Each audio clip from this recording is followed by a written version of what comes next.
Hello everyone and welcome back to another professional prep video. In this video I'm going to be talking about some more trigonometric functions. So you might be wondering, you just saw this triangle in the last video, so I'm going to start out by doing a quick brief review of what we learned in the last video, because those concepts are going to connect directly to this video and the new content here. So you see the same 5, 12, 13 triangle. I'm going to label this angle theta, just like last time. And so with that, let's begin. Sine theta, we know from our mnemonic, so opposite over hypotenuse, 5 over 13. Cosine theta, from our mnemonic, we know adjacent over hypotenuse from the SOHCA TOA. Adjacent is 12, hypotenuse is 13. I apologize, this triangle is not drawn to scale, so it probably doesn't look like that at all. But nonetheless, there we go. And our last one, tangent theta. SOHCA TOA, O and A, opposite over adjacent, being 5 over 12.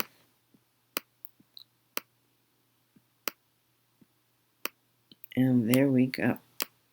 So there's our little review of the last lesson, and that brings us into some new content. These being the 3 other trig functions. These are the 3 most common ones you'll see, but we also have the reciprocal functions. So what do I mean by that? Each of these functions connects to another function that is simply the reciprocal. For example, you might be wondering, these 3 functions cover opposite over adjacent, adjacent over hypotenuse, and opposite over hypotenuse. But what if I wanted to do hypotenuse over opposite? Or hypotenuse over adjacent, or even maybe the last one would be adjacent over opposite. So there are functions for this,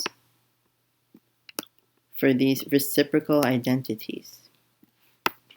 For example, sine connects to a function known as cosecant, abbreviated CSC. So cosecant theta is the exact reciprocal of sine. Sine is opposite over hypotenuse. Cosecant is hypotenuse over opposite.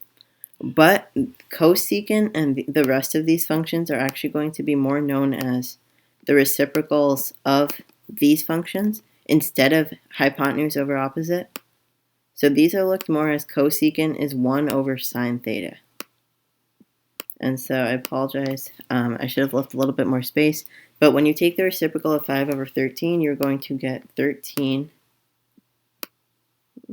over 5. So the cosecant of theta is 13 over 5. So there's our 4th function. Our 5th function, connecting to cosine, will be secant. So sine and cosine, cosecant and secant. Secant theta is simply 1 over cosine theta, as you might have expected. Or if you wanted to, it would be hypotenuse over adjacent.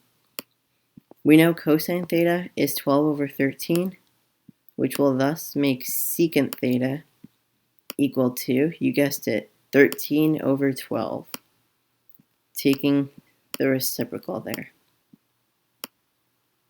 And last but not least, our 6th and final function will be cotangent theta, which pairs with tangent theta. And by now you're probably expecting that this equals 1 over tangent theta, which can also be stated as adjacent over opposite.